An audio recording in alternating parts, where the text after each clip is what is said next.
Assalamualaikum warahmatullahi wabarakatuh. Nama saya Rika Nisa Nurkhaironi dari kelas X7C, perwakilan dari kelompok 3 yang akan membahas tentang tips dan trik menulis efektif jurnal ilmiah. Menurut Wikipedia, pengertian jurnal adalah sebuah publikasi periodik dalam bentuk artikel yang diterbitkan secara berkala. Dalam hal ini, biasanya jurnal diterbitkan pada interval waktu tertentu, seperti setiap 4 bulan atau setiap 1 tahun.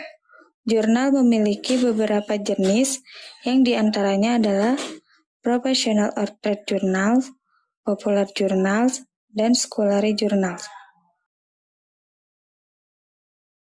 Pada umumnya, jurnal memiliki cakupan materi yang luas namun sangat padat. Hanya terdiri dari 6 hingga 8 halaman. Namun, di setiap kalimatnya bernilai ilmu pengetahuan. Tujuan pembuatan jurnal adalah suatu mengembangkan sebuah penelitian yang telah dituliskan serta menjadi acuan untuk para peneliti lainnya yang sedang melakukan kegiatan penelitian yang sejenis. Jurnal pada umumnya berisi sejumlah referensi yang menjadi rujukan penulisan tiap artikel.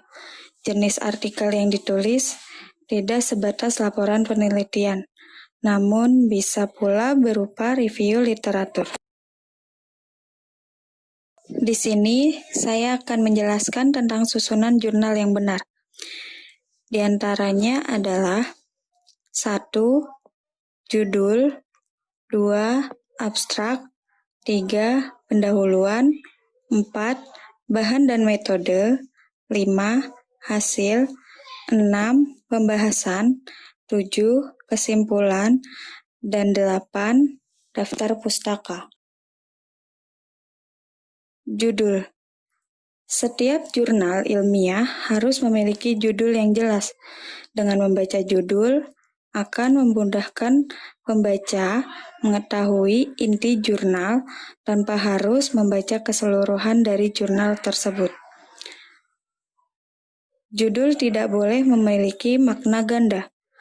Disarankan tidak boleh lebih dari 12 kata. Jurnal berbahasa Indonesia dan lebih dari 10 kata jurnal berbahasa Inggris. Judul ditulis di tengah atas halaman menggunakan huruf kapital dan dicetak tebal. 2. Abstrak. Abstrak berbeda dengan ringkasan. Bagian abstrak dalam jurnal ilmiah berfungsi untuk mencerna secara singkat isi jurnal. Abstrak di sini dimaksudkan untuk menjadi penjelas tanpa mengacu pada jurnal. Bagian abstrak harus menyajikan sekitar 250 kata yang merangkum tujuan, metode, hasil, dan kesimpulan. Jangan gunakan singkatan atau kutipan dalam abstrak. Pada abstrak harus terdiri sendiri tanpa ada catatan kaki. Abstrak ini biasanya ditulis terakhir. Cara mudah untuk menulis abstrak adalah mengutip poin-poin paling penting di setiap bagian jurnal. Kemudian, menggunakan poin-poin untuk menyusun deskripsi singkat tentang jurnal yang telah dibuat. Penulisan abstrak diketik menggunakan 1 spasi. 3. Pendahuluan. Pendahuluan berisi latar belakang, mengapa penelitian dilakukan, uraian permasalahan yang akan diteliti, dikaitkan dengan teori, dan diakhiri dengan tujuan dilaksanakan penelitian tersebut. Penulisan diketik dengan 2 spasi, kurang lebih dari 4-6 halaman. 4. Metode penelitian. Bagian ini menjelaskan ketika percobaan telah dilakukan, Peneliti menjelaskan desain percobaan, peralatan, metode, pengumpulan data, dan jenis pengendalian. Jika percobaan dilakukan di alam, maka penulis menggunakan gambaran daerah penelitian, lokasi, dan juga menjelaskan pekerjaan yang dilakukan.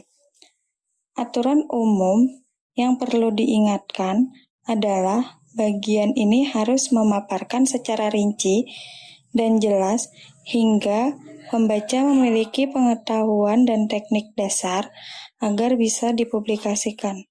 Penulisan metode diketik dengan 2 spasi, kurang lebih 1 halaman. 5. Pembahasan atau hasil pembahasan.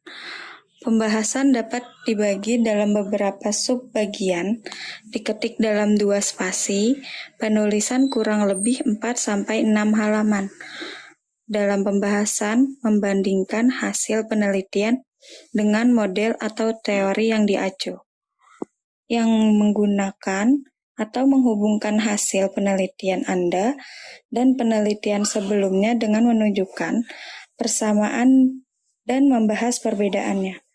Pembahasan digunakan untuk hasil penelitian kualitatif, sedangkan hasil dan pembahasan digunakan untuk hasil penelitian kuantitatif. Selanjutnya ada simpulan. Dalam simpulan yang dibahas pembuktian hipotesis dari penelitian.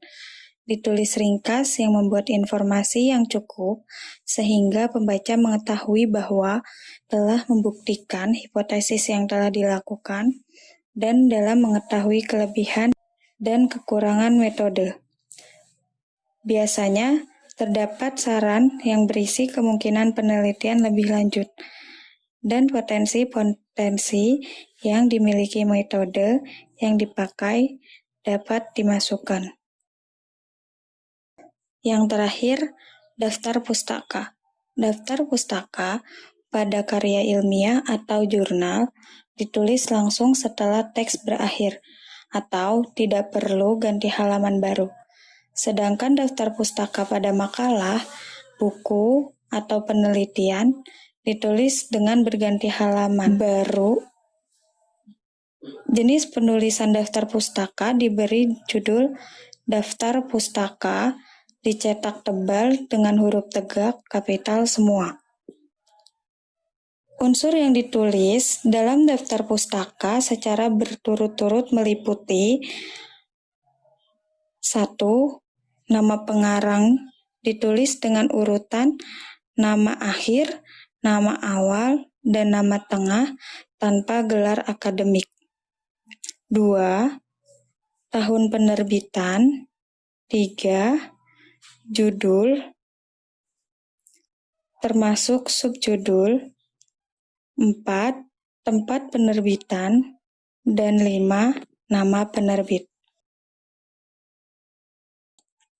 Di setiap jurnal ada kata kunci.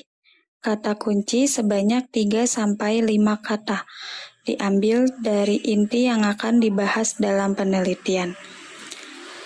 Dan nama penulis, nama pembimbing 1, nama pembimbing 2, tanpa gelar akademik dianjurkan disertai nama lembaga atau afiliasi, nama prodi, fakultas, dan universitas, serta dianjurkan menyertakan alamat dan email.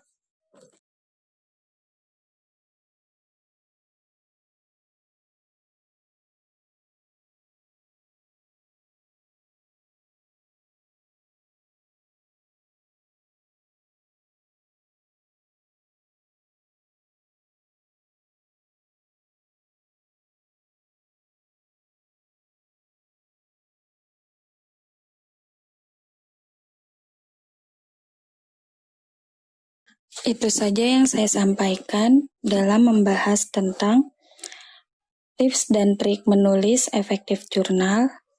Semoga bisa bermanfaat untuk kita semua. Dan kekurangannya mohon dimaafkan. Saya akhiri. Wassalamualaikum warahmatullahi wabarakatuh.